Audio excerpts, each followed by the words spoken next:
Hello friends, back to my channel. मेरे channel पर आपका हार्दिक स्वागत है। मैं आज से हिंदी और इंग्लिश दोनों में बोलूँगी और अगर आप मेरे चैनल पर न्यू हैं तो आप प्लीज़ इसको सब्सक्राइब कर दें। और यस, मैं मोस्टली हिंदी में बोलना पसंद करूँगी क्योंकि मेरे नोट्स इंग्लिश में हैं, तो इंग्लिश वालों को अच्छे से समझ में आ जाएगा। फिर भी कोई डाउट्स हैं तो आप प्लीज़ उसको कमेंट कर दें। तो आज हम पढ़ने वाले हैं ट्रांसपोर्टेशन सर्कुलेशन के बारे में, जो कि पूरा हमारे दिल पर है। So today we are going to start with transportation. ठीक है, तो बहुत ही अच्छा चैप्टर है, शुरू करते हैं इसको। ठीक है, ट्रांसपोर्टेशन जो है ये दो उसमें डिवाइडेड है। एक तो जो प्लांट्स में होता है और जो एनिमल्स में होता है। सब में होता है ट्रांसपोर्टेशन। ठीक है, प्लांट में दो वेज से होता है और एनिमल्स में दो सिस्टम्स से होता है। एनिमल्स में हम भी आते हैं, इंसान भी आते हैं। ओके, सिर्फ एनिमल्स ही नहीं, इंसान सब आते हैं।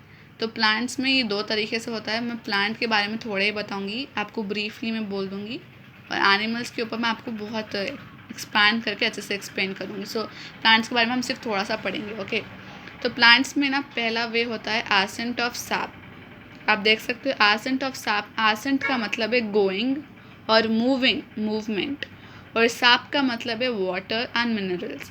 सो एसेंट ऑफ सैप बेसिकली ये है movement of water and minerals. अगर आपको याद हो तो आपने पढ़ा था जाइलम टिश्यूज़ होते हैं जो कि movement of water and minerals में हेल्प करते हैं।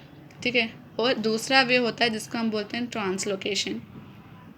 देखो, ट्रांसलोकेशन का मतलब होता है मूवमेंट ऑफ फूड। अगर आपको याद हो तो हम फ्लोएम होता है जो हेल्प करता है मूविंग ऑफ फूड में। तब आप बोलोगे भाई कैसे याद कर लें, जाइलम वाटर और फ्लोएम फूड के लिए हेल्प करता है। तो फ्लोएम देखो, फूड दोनों में फा की साउंडिंग आती है, इसलिए हम दोनों को अच्छे से याद रख सकते हैं। ओके, ये फ्लोएम और फूड फा से शुरू करते हैं, और जाइलम तो बचा हुआ है तो वाटर और मिनरल्स का ही होगा। अब इसमें ना प्लांट्स में एक और चीज़ होती है ट्रांसपोर्टेशन की तरफ उसको हम कहते हैं ट्रांसपीरेशन। ट्रांसपीरेशन क्या है? Loss of water from surface of leaves in form of water vapour. ठीक है, जब जब सन की हीट पड़ती है, जब सूरज की गर्माहट पड़ती है, तो क्या होता है, हम जो एक्सेस वाटर होता है, जो ज़्यादा पानी होता है लीव्स के अंदर, वो क्या होता है, निकल जाता है वाटर वेपर के, उसमें लॉस हो जाता है, ख़त्म हो जाता है। तो क्या होता है, देखो, अब पानी क्या होता है, रूट में से जाता है अंदर, रूट के ज़रिए वाटर को लिया जाता है। अब जब रूट के ज़रिए वाटर को लिया जाता है तो टॉप पार्ट को तो नहीं जा सकता ना। अब देखो, बनियान ट्री कितना बड़ा होता है वो ट्री, अगर रूट से पानी लेके जाते हैं तो टॉप पार्ट तक कैसे जाता होगा पानी। एग्जैक्टली जब ट्रांसपीरेशन होता है तो क्या होता है, वैक्यूम क्रिएट होता है। ठीक है, लीव्स के अंदर से जब ट्रांसपीरेशन होता है, जब पानी लॉस होता है, तो वैक्यूम यानी कि खाली खाली हो जाता है पूरा एरिया प्लांट का। तो उस समय जो नीचे के जो मॉलिक्यूल्स होते हैं वो आराम से ऊपर की तरफ और चले जाते हैं, क्योंकि वो लोग क्या होते हैं, ज़्यादा चिपके हुए होते नहीं हैं, इसलिए आराम से इधर उधर चले जाते हैं, और जिसकी वजह से पूरे पार्ट्स, प्लांट के पूरे पार्ट्स को पानी मिल जाता है, पूरे न्यूट्रिएंट्स मिल जाते हैं। ये वाले पुल को, यहाँ पर पुल होता है ना, ऊपर से खींचा जाता है पानी को, तो इट एक्सर्ट्स ट्रांसपिरेशनल पुल। यहाँ पर रूट प्रेशर भी होता है और डिफ्यूजन भी होता है। सिर्फ इतना ही है हमारे पास, इतना ही पढ़ने का है प्लांट्स के बारे में। अभी हम पढ़ेंगे एनिमल्स के ऊपर। बहुत ही इंटरेस्टिंग है और बहुत कंफ्यूजिंग भी है, बट मैं हेल्प करूँगी अच्छे से समझा दूँ। अब देखिए, ट्रांसपोर्टेशन इन एनिमल्स कैसे होता है, इस दो तरीक़ों से होता है। एक तो ब्लड सर्कुलेटरी सिस्टम से होता है और एक लिम्फेटिक सिस्टम से होता है। ठीक है, अब ब्लड सर्कुलेटरी सिस्टम में हमारे पास तीन चीज़ें होती हैं, ब्लड होता है, ब्लड वेसल होता है और हार्ट होता है। लिम्फेटिक सिस्टम में होता है लिम्फ वेजल्स और लिम्फ नोड्स। ब्लड, अब दोनों उसमें लिक्विड जो फ्लूइड है, ब्लड सर्कुलेटरी सिस्टम में ब्लड एक लिक्विड है और लिम्फेटिक सिस्टम में लिम्फ लिक्विड है। ब्लड सर्कुलेटरी सिस्टम में ब्लड वेजल्स पाइप्स हैं जिसमें ये ब्लड फ्लो करता है, और लिम्फेटिक सिस्टम में लिम्फ वेजल्स पाइप्स हैं जिसमें लिम्फ फ्लो करता है ऊपर से नीचे। ब्लड सर्कुलेटरी सिस्टम में हार्ट ऑर्गन है जो फिल्ट्रेट करता है वाटर को, फिल्ट्रेट करता है ब्लड को, फिल्ट्रेशन में हेल्प करता है। वही लिम्फेटिक में लिम्फ नोड्स हेल्प करते हैं फिल्ट्रेशन में। ठीक है, अब हमारे पास यहाँ पर ब्लड था पहले, राइट, तो हम पहले ब्लड के बारे में पढ़ेंगे, फिर ब्लड वेजल्स, फिर हार्ट, उसके बाद लिम्फेटिक सिस्टम की तरफ जाएंगे। तो ब्लड अब ना दो इसमें फिर से डिवाइडेड है, प्लाज्मा में एंड ब्लड वेसल्स में, सॉरी ब्लड सेल्स में। सो प्लाज्मा का देख लेते हैं पहले। प्लाज्मा 55 to 60% कॉन्स्टिट्यूएंट करता है ब्लड का। ब्लड प्लाज्मा का 55 to 60% से बना हुआ है एंड प्लाज्मा में 90% वाटर है, 8 to 10% प्रोटीन्स और आयरन होते हैं। तो जो 8 to 10% प्रोटीन्स होते हैं वो प्रोटीन्स के नाम हैं एल्ब्यूमिन और ग्लोब्यूलिन। और प्लाज्मा में ही हार्मोन्स होते हैं और क्लॉटिंग फैक्टर्स भी होते हैं। क्लॉटिंग फैक्टर्स जब हमें मार लग जाती है तो खून बहने लगता है, तो वो खून रोकने के लिए होते हैं क्लॉटिंग फैक्टर्स, राइट। और transportation of CO2 mostly plasma से किया जाता है। 70% प्लाज्मा से किया जाता है, 30% RBC से किया जाता है। RBC ऑक्सीजन ट्रांसपोर्ट करता है, बट 30% वो भी हेल्प करता है RBC ये करने में। तो हमने पूरा प्लाज्मा के बारे में पढ़ लिया, जो कि 55 to 60% कॉन्स्टिट्यूएंट करता है। वैसे अगर हम ब्लड सेल्स को देखेंगे तो ब्लड सेल्स 40 to 45% कॉन्स्टिट्यूट करते हैं ब्लड सेल्स। ब्लड सेल्स 3 उसमें डिवाइडेड हैं, RBCs, WBCs और प्लेटलेट्स में डिवाइडेड हैं। ओके, RBCs मैक्सिमम होते हैं इन तीनों पूरे सेल्स में, मैक्सिमम RBCs होते हैं, चलो बोलने के लिए मिलियंस होते हैं। WBCs मिनिमम्स में होते हैं, बोल लो लैक्स। और प्लेटलेट्स लीस्ट होते हैं, सिर्फ थाउजेंड्स में होते हैं। तो आपने देख लिया तीनों में कितना डिफरेंस। सबसे ज़्यादा RBCs, फिर WBCs होते हैं, फिर प्लेटलेट्स होते हैं। RBCs का क्या काम है? Transportation of oxygen. क्योंकि RBCs क्या है, रेड कलर के होते हैं, red blood cells red colour के होते हैं। ओके, क्यों होते हैं? क्योंकि उनके अंदर एक हीमोग्लोबिन नाम का पिगमेंट रहता है।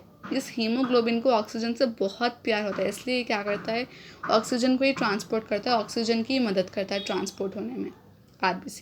अगर आप WBC को देखने आओगे तो यहाँ पर ये मिनिमम है, ये लैक्स में है, और ये इम्यून सिस्टम में हेल्प करते हैं, इम्यून सिस्टम स्ट्रांग होता है, और ये हमारे पुलिसमैन हैं और ये एंटीबॉडीज़ रिलीज़ करते हैं। अब आप जब प्लेटलेट्स को आओगे तो मैं बता दूं, प्लेटलेट्स लीस्ट होते हैं, एकदम बहुत कम होते हैं, थाउजेंड्स में होते हैं। ये भी क्लॉटिंग में हेल्प करते हैं। ओके, प्लाज्मा भी हेल्प करता है और ब्लड सेल्स में प्लेटलेट्स हेल्प करते हैं क्लॉटिंग में। और डेंगू में ये प्लेटलेट्स लेस ख़त्म हो जाते हैं, इसलिए डेंगू बहुत डेंजरस डिजीज़ है, क्योंकि इसमें प्लेटलेट्स की कमी हो जाती है। ठीक है, अब इतना तो हमने आपको बता दिया, हमने आपको ट्रांसपोर्टेशन इन एनिमल्स बता दिया, आपको ब्लड के ऊपर बता दिया। अब हम जाएंगे फंक्शंस ऑफ ब्लड। अब आपने देखा ना इतने सारे काम करता है ब्लड, तो इसको एक जस्ट एक नोट दे देंगे, लिखा हुआ है मैंने। फंक्शंस ऑफ ब्लड में होता है ट्रांसपोर्टेशन ऑफ ऑक्सीजन और CO2, राइट। अब एक्सक्रीटरी मटेरियल्स भी होते हैं, जैसे कि एक्सक्रीटरी मटेरियल्स, डाइजेस्टेड फूड और हार्मोन्स विल बी ट्रांसपोर्टेड। इसका क्लॉट भी फॉर्मिंग क्लॉट्स भी इसी का काम है। कौन करता है? ये प्लेटलेट्स और प्लाज्मा करता है।